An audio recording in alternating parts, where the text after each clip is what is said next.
And we're back here at Talladega Superspeedway, the ARCA Racing Series 250 under its fourth caution. Debris this time coming off of the 11 of Brian Silas. The Ernst lucky dog goes to Ron Cox in the number 23, so he'll get a lap back.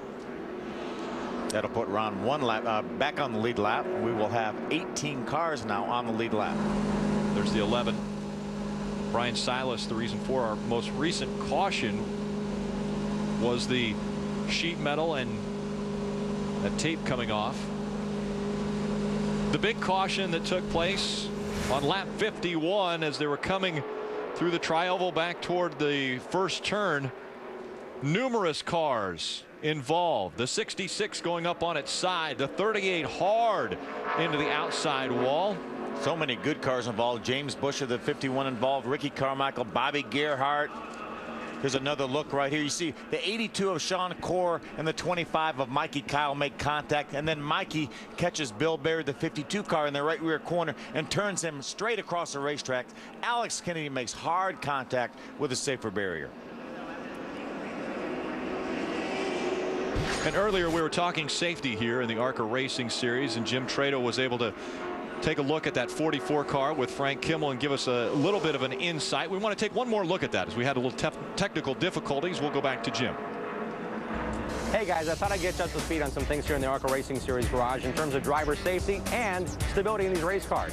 We know roof flaps have been around for a long time. They've been on these ARCA Racing Series cars, and every car in the series at every track has to run the roof flaps. Also, in terms of stability in these race cars, starting at Pocono, every track over a mile length, ARCA has said to these teams, you have to run a right side window. That keeps airflow over the race car and out of the cockpit. What ARCA has done up to 2 years ago, they've added the exhaust on the right side. It can only exit on the right side of the race car. That keeps heat and fumes out of the race car. Last week at Texas, they added the fin that goes from the top edge of the rear window down to the spoiler. That adds stability if the car does get sideways. One additional component for the ARCA Racing Series, they're going to add CO2 monitors, CO monitors, in the race car itself. These will be in 5 cars every race. It'll monitor the CO levels. They'll take the data back and download it to see if there's enough clean air getting in the cockpit. In addition to that, thanks to Frank Kimmel, we see this is the Massimo CO monitor.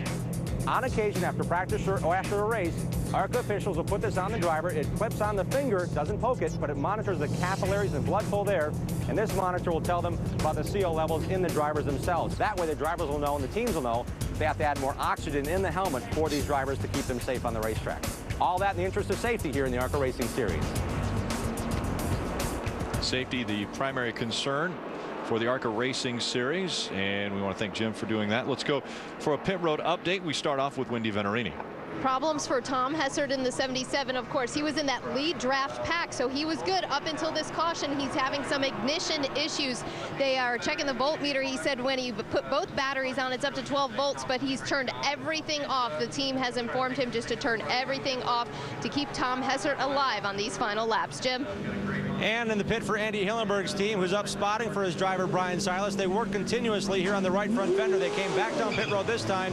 They're taping now the hood to the repatched fender. They actually put a whole patch on the right front fender under the direction of crew chief Cal Bropri, and they've had a long weekend already. They changed motors after qualifying yesterday. Thought they got a bit too hot. They got caught up in an early incident. You can see that at these speeds, guys, they won't hold together unless you really get the bare bond, the rivet gun, and the tape out here, as well as new panels for Brian Silas, trying to hold on to his top 6 position in the points today. Silas will tack on to the back of the field.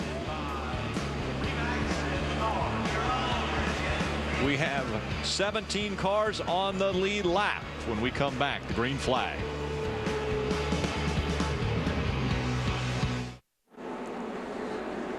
Later tonight on Speed, you're going to want to watch the story of Bill France Jr. After little Bill took the reins from his father and expanding NASCAR, turning it into a national phenom. Don't miss the NASCAR Hall of Fame biography of Bill France Jr. That's tonight at 8:30 p.m. Eastern.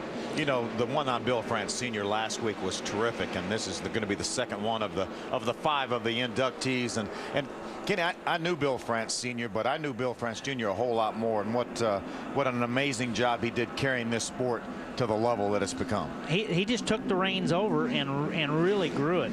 And I had the opportunity to sit in that office, like I'm sure you did a couple times, in the trailer, and get told about my philosophy versus his philosophy and whose philosophy we were going to use. Yeah, his was right. His was right, that's for sure.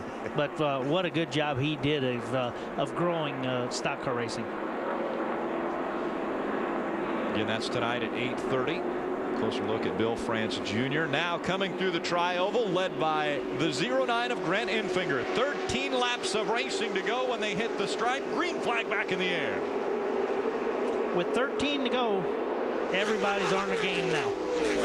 Things are going to pick up. Is that what you're saying? Business will pick up. Things are going to pick up. Little different from most of the day, though. We've got the 22 and the 77 back a ways, and they can't waste a lot of time here. How about Steve Arpin just behind that 09, looking to make it 3 wins. Craig Ghost just behind the 55 as the field in line, working their way through turn 2 and down the backstretch. You know, it's amazing with Steve Arpin. You know, success breeds more success. Started out here, got his first win at Salem a couple of weeks ago, came right back to Texas and won again, and here he is in a great position to maybe win 3 in a row. But he's got some great cars running around him. Grant Enfinger doesn't run all the races, but when he runs, he's always competitive. As Wendy said earlier, coming off a 3rd place run at Texas just last week. How soon will the spotters start making deals up on the spotter stand? If I go out, will you go with me? Well, I don't know if there's going to be a lot of deals to be made here.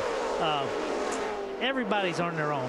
I mean, what do you think, Phil? I mean, I wouldn't trust any of them right now. I don't see a great deal. We do have Hal Martin and Mikey Kyle running together, and they are teammates back in 7th and 8th. But right now you got Grant Enfinger, which is a single car team. There's Steve Arpin. He's part of the Venturini stable. But again, his next teammate's back in a 6th spot. And then in 3rd we have Craig Ghost. He doesn't have a teammate around him. Brandon McReynolds has already had trouble. Joey Coulter, another 1-car team, as well as Frank Kimmel. So we have a lot of individuals out there that I'm not sure the teammate thing is going to happen. They're all in line, working their way through the tri-oval. Across the stripe, 11 laps remaining.